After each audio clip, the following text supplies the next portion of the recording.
продолжим видео. Это будет комикс про историю Fire, найденная книжка.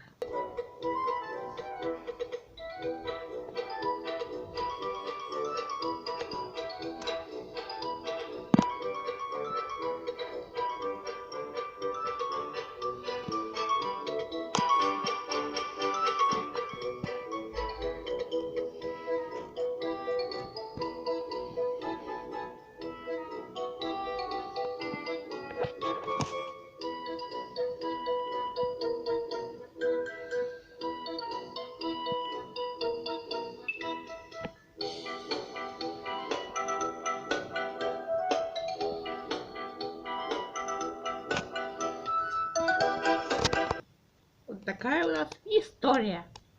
Что ж, встретимся в следующей серии.